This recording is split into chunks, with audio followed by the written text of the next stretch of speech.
चलो तुम्हें एक कहानी सुनाता हूँ जो बहुत मोटिवेशनल है और inspirational.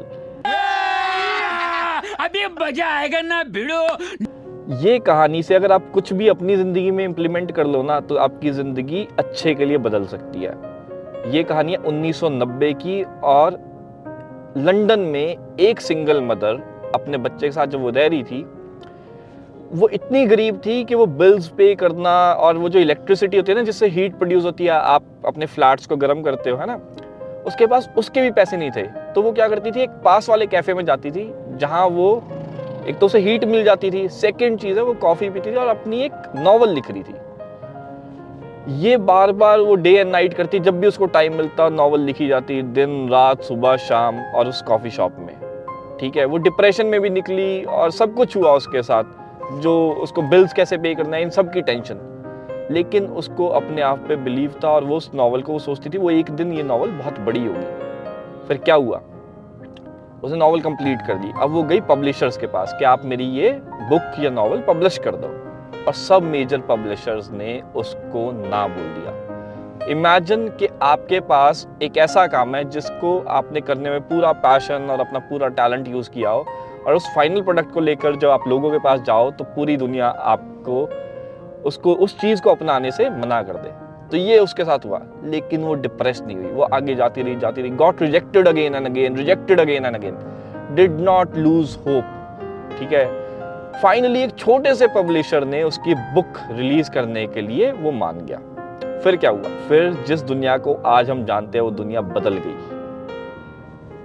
This is the story of the famous writer of Harry Potter, और उनका नाम है J.K. रॉलिंग। इतने सारे नेगेटिव लोग उनके आसपास थे जो उसको रिजेक्ट कर रहे थे, लेकिन वो लगी रही। फाइनली हैरी पॉटर इतना बड़ा सक्सेस बना that she is now one of the richest and the most influential writer in the whole world.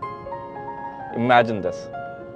इस कहानी से हम क्या सीखते हैं कि दुनिया आपको बहुत चीजों के लिए मना करेगी, लेकिन अगर आपको लगता है आप में टैलेंट है, आप उसके लिए काम कर सकते हो, तो लगे रहो। एक दिन आपका टाइम आएगा और जिस दुनिया को आज हम जानते हैं वो बेटर के लिए चेंज हो जाएगी। So you should probably learn something from this and try to implement something in your life.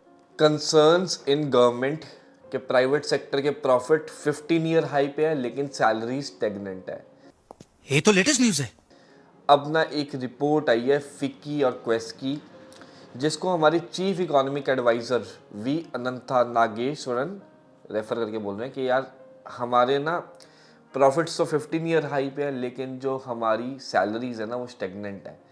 जिसकी वजह से, अच्छा ये आया क्यों, वो बोलते हैं यार हमारा ना जो इकोनॉमिक ग्रोथ है वो 5.4% हुआ जुलाई टू सितंबर, जो कि गिर गया है ना, कम आया। इकोनॉमिक ग्रोथ बहुत कम होता है 5.4%, जिस हिसाब से इंडियन इकोनॉमी आगे बढ़नी चाहिए उस हिसाब से नहीं बढ़ रही। और ये कह रहे हैं ये इस टाइम पे है जबकि कॉर्पोरेट सेक्टर के जो प्रॉफिट्स है ना वो 4x है। तो मतलब प्रॉफिट सबका हो रहा है लेकिन सैलरीज लोगों की नहीं बढ़ रही है। फिर कितने चाहिए? Which has triggered conversation within corporate boardrooms. और क्योंकि सैलरीज नहीं बढ़ रही है, कंजम्पशन नहीं बढ़ रही है, इसलिए इकोनॉमी आगे नहीं बढ़ रही है। तो उन्होंने बोला है, जो हमारे चीफ इकोनॉमिक एडवाइजर हैं, that he suggested India Inc needs to look within, अपने अंदर देखो भाई companies, and probably do something about it. Salaries बढ़ाओ ताकि कंजम्पशन बढ़े। अब इन्होंने एक चार्ट दिया है कि सैलरीज किस किस इंडस्ट्री कितनी बढ़ी है। BFSI 2019 से लेकर 2023 तक अगर देखें तो ये इनकी सैलरीज है, और जो इनका वेज ग्रोथ है 2.8%। ठीक है, EMPI इंडस्ट्री एक सेक्टर है, उसका 0.8% वेज ग्रोथ। FMCG जिसको आप बोलते हैं ना, फास्ट मूविंग कंज्यूमर गुड्स, इसका 5.4% है। मतलब थोड़ा ठीक है बाकियों से, लेकिन फिर भी इतना अच्छा नहीं है वेज ग्रोथ। IT में 4% है, लॉजिस्टिक्स में 4.2% है, रिटेल में 3.7% है। अब इमेजिन करो इन्फ्लेशन कितनी बढ़ रही है।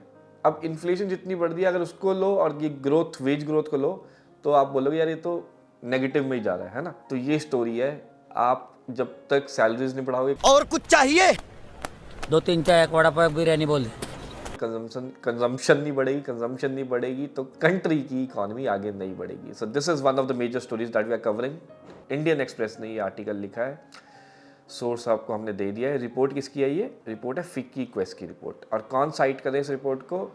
Chief economic adviser we Anantha Nageswaran. चलो नेक्स्ट न्यूज़ या नेक्स्ट स्टोरी।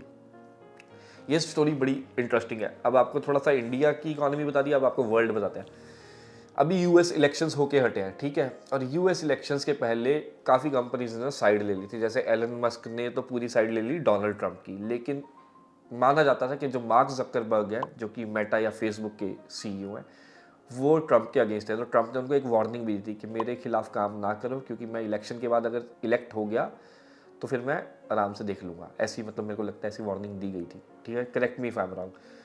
तो सपोजिटली जो मार्क जकरबर्ग है वो other side of Trump campaign लग रहे थे, लेकिन अब क्या हुआ, रीसेंट डेवलपमेंट, अब वो प्रेसिडेंट बनने वाले हैं हमारे ट्रंप जी, इलेक्शन जीत चुके हैं और ये न्यूज़ आई है, Mark Zuckerberg Meta donates $1 million to Trump's inauguration fund. तो अब मार्क जकरबर्ग ने $1 मिलियन ट्रंप को दिया है उनके फंड के लिए, है ना, जो उनका वो फंड है। तो अब आप देख लो कितना अमेजिंग ये चेंज आया है कि वो पहले तो दूसरी साइड लगे थे, लेकिन अब वो कंट्रीब्यूट कर रहे हैं इनके फंड में। So this is a very big news. चलो सब बोलते हैं यार अब सिलेक्ट तो हो गया है तो साथ मिलके चलो ना गवर्नमेंट के। चलो नेक्स्ट स्टोरी। ये लिखते हैं हमारे हर्ष उपाध्याय जी। हर्ष उपाध्याय जी क्या कहते हैं, ये बहुत बड़े रिपोर्टर क्या काफ़ी अच्छी न्यूज़ बताते हैं। ये स्टार्टअप वर्ल्ड को कवर करते हैं, एंड ट्रैकर इनकी कंपनी है। इसमें ये बोलते हैं कि ब्लिंकिट है ना, उन्होंने नई चीज़ लॉन्च कर दी है। क्या लॉन्च करा है ब्लिंकिट ने, 10 मिनट की फूड डिलीवरी, 10 मिनट में फूड डिलीवर, ग्रॉसरी नहीं फूड, और इसका नाम उन्होंने दिया है बिस्ट्रो। तो जो प्रोडक्ट है जो 10 मिनट में फूड डिलीवर करेगा, ये बिस्ट्रो है।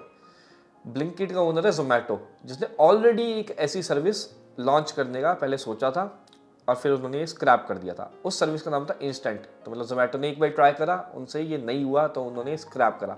अब जोमेटो ये दोबारा ट्राई करिए, क्योंकि ब्लिंकिट तो जोमेटो की है ना अब, तो अब ये नाम दे रहे हैं इसको बिस्ट्रो, और 10 मिनट में करेंगे। क्या क्या करेंगे, एनीवेज। तो quick commerce apps are racing, grocery में चल रहा है, ग्रॉसरी आपको पता है ब्लिंकिट कर रही है ना।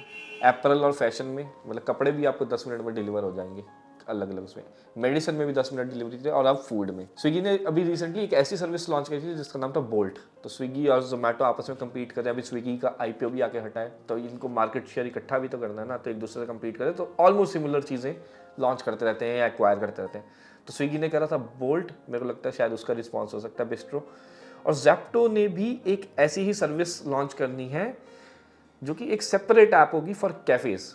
अब ये लिखा इन्होंने, वी हैव, मतलब अभी तक हमारे पास इसका कोई प्रूफ नहीं है, लेकिन शायद ये हो सकता है। तो which is a good story to cover. Bistro by Blinkit, 10 minutes food delivery. क्या मांगोगे आप 10 मिनट में, चाय पकौड़े, या क्या मिलेगा, शायद पिज़्ज़ा भी मिल सकता है। हमारा जो देश है ना मूव कर रहा है क्विक कॉमर्स की तरफ, ट्रेडिशनल कॉमर्स से। तो जो पहले ऑलरेडी एग्जिस्टिंग जायंट्स है ना, अमेज़ॉन, उनको भी चैलेंज है भाई। अमेज़ॉन भी एकदम अपनी चेंज नहीं कर सकता सारी स्ट्रैटेजीज। चलो देखते हैं किस तरफ, किस डायरेक्शन में ये दुनिया जाती है। क्विक कॉमर्स की तरफ लग रहा है शायद जा रहे हैं। ये इसका आर्टिकल है, ब्लिंकिट जल्दी से इसको अब बता तो दिया है, कवर करेंगे। Blinkit to deliver food in 10 minutes by Bistro, main चीज़ें पढ़ते हैं, ये सेम ही है। अच्छा, last month Bengaluru based 10 minute food delivery startup Swish, एक स्विश नाम किया, उसने $2 मिलियन रेज करे थे in its maiden funding round by Accel ने उसको फंड करा था, ठीक है। तो मतलब एक ऐसी एक और स्टार्टअप है जिसका नाम है स्विश, उसने $2 मिलियन रेज करे थे आखिरी पिछले महीने में, बैंगलोर बेस्ड है, और ये भी करती है 10 मिनट फूड डिलीवरी। और ये ब्लिंकिट ने क्यों करा, to strengthen its position in quick commerce market, क्योंकि ये सेगमेंट में कंज्यूमर डिमांड आ रही है और इन्वेस्टर की अटेंशन भी आ रही है।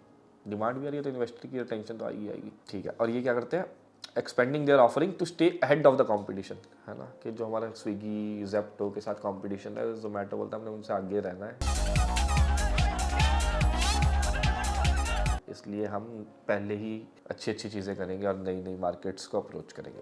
चलो नेक्स्ट स्टोरी। अब ये रिपोर्ट है क्रेडिबल। अभी आपको बताया था ना, ये हमारी एंड ट्रैकर कंपनी है, मेरे ख्याल से उसी की एक और जो है कंपनी, उसका नाम है क्रेडिबल। तो ये बोलते हैं कि जोमेटो ने ना अभी रिसेंटली पेटीएम इनसाइडर को एक्वायर करा, ठीक है। और पेटीएम का एंटरटेनमेंट टिकटिंग बिजनेस है 2048 करोड़ का। हाँ, मतलब ये टिकटिंग प्लेटफॉर्म का कंपैरिजन ये कर रहे हैं। तो ये बोलते हैं, here's the comparison of the top players in India's ticketing business for financial year 24। मतलब अभी जो फाइनेंशियल ईयर 24 चल रहा है उसमें क्या कंपैरिजन है। बुक माई शो मार्केट को लीड कर रहा है 801.5 करोड़ के रेवेन्यू के साथ, और इसका earning before interest and tax है 258.6 करोड़।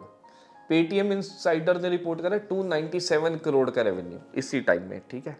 250 मेरे ख्याल से, और जोमेटो ने कितना है 258 करोड़ का रेवेन्यू, वो 297 करोड़, ये 258 करोड़। अब यहाँ इसको ग्राफ में देखते हैं, ये देख लो, ये सबसे ऊपर चल रहा है हमारा बुक माई शो, जोमेटो यहाँ है और पेटीएम इनसाइडर यहाँ है। Book my show clearly out perform Zomato and Paytm insider in terms of revenue and profitability. अब ये बोलते हैं कि बुक माई शो ने आउट परफॉर्म कर दिया, जोमेटो को भी पीछे छोड़ दिया, पेटीएम इनसाइडर को भी पीछे छोड़ दिया है। अब it will be interesting to see their performance in financial year 25। ठीक है जी, शायद कोई बुक माई शो कोई एक्वायर कर ले।